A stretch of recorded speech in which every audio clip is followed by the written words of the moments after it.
Part 3 of learning forex from scratch. तो इस video में हम जानने वाले हैं व्हाट इज पिप एंड हम पिप्स को कैसे कैलकुलेट करते हैं different currency pairs as well as in gold. तो PIP, percentage in points, it is an international unit that is used to calculate the change in value of currency pairs. जैसे कि आप Indian market में सुनते हैं कि आज Nifty 100 points up है या फिर 100 पॉइंट्स डाउन है, उसी तरीके से हम फॉरेक्स में यूज करते हैं पिप्स का। फॉर एग्जाम्पल GBP JPY ने आज 10 पिप्स का एक बुलिश मूव दिया और USD CHF ने आज एक 10 पिप्स का बेयरिश मूव दिया। So this is the way we see the pips in forex. तो चलिए अब समझते हैं कि पिप्स को हम कैसे कैलकुलेट करते हैं। तो अब समझते हैं कि पिप्स को कैसे कैलकुलेट करते हैं। उससे पहले आपको जानना होगा कि हमारे पास दो टाइप्स की करेंसीज रहती हैं। टाइप 1 करेंसी पेयर जिनमें डेसिमल के बाद 4 डिजिट्स देखने को मिलती हैं एंड टाइप 2 करेंसी पेयर जिनमें डेसिमल के बाद 2 डिजिट्स देखने को मिलती हैं। तो सबसे पहले हम जानते हैं कि टाइप 1 करेंसी पेयर्स में हम पिप्स को कैसे कैलकुलेट करते हैं। एग्जाम्पल ले लेते हैं हम यहाँ पर USD CAD का। अगर प्राइस 1.3728 से चेंज होकर 1.3729 हो जाता है तो हम उसे बोल देते हैं 1 पिप का चेंज।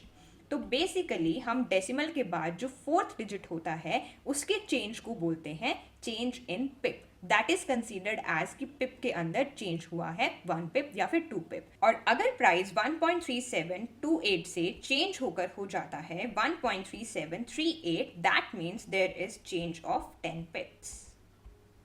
और अगर प्राइस हमारा 1.3728 से 1.3727 हो जाता है, 4th डिजिट के अंदर चेंज आता है, कम हो जाता है, सो this is -1 pip. That is कि प्राइस 1 पिप से डिक्रीज हो गया है। सो इस तरीके से हम डेसिमल के बाद 4 डिजिट्स के अंदर पिप्स को कैलकुलेट करते हैं। That is in type 1 currency pairs. तो अब जानते हैं कि हम टाइप 2 करेंसी पेयर्स में पिप्स को कैसे कैलकुलेट करते हैं। तो टाइप 2 करेंसी पेयर के अंदर आपके पास डेसिमल के बाद 2 डिजिट्स रहते हैं। यहाँ पर हमने एग्जांपल लिया है EUR JPY का, जिसका मान लो प्राइस अगर 160.06 से चेंज होके हो जाता है 160.07, तो इस चेंज को हम कह देते हैं 1 पिप।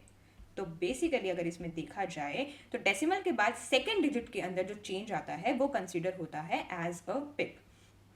अनदर एग्जाम्पल, अगर प्राइस 160.06 से चेंज होके हो जाता है 10, दैट मीन्स कि यहाँ पर चेंज आया है 4 पिप्स का। So this is how we calculate pips in type 2 currency pair. एक और एग्जाम्पल ले लेते हैं। मान लो अगर प्राइस यहाँ पर 160.06 से चेंज होके हो जाता है 160.05, that means there is decrease of 1 pip.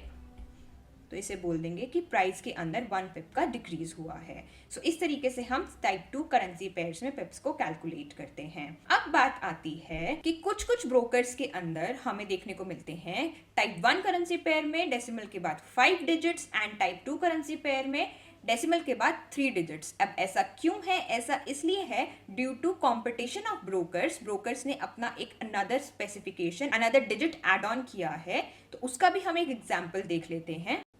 तो अब हम कॉन्सेप्ट समझते हैं कि आपको एक्सनेस के अंदर डेसिमल के बाद 5 डिजिट्स एंड 3 डिजिट्स देखने को मिलती है। तो अगर आप देखें यहाँ पर है concept of 5 digits after decimal, तो हम यहाँ पर एग्जांपल ले लेते हैं AUD USD का, जिसके अंदर आपको प्राइस अगर चेंज होता दिखाई देता है 0.65721 से 0.65732।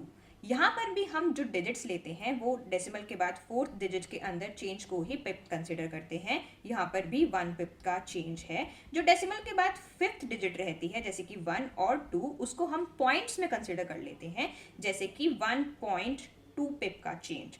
तो ये जो पॉइंट वाली कैलकुलेशन है ना, ये थोड़ी सी हार्ड हो जाती है। तो इस कैलकुलेशन को अवॉइड करने के लिए हमें एक रफ आइडिया मिल जाता है पिप्स के चेंज का।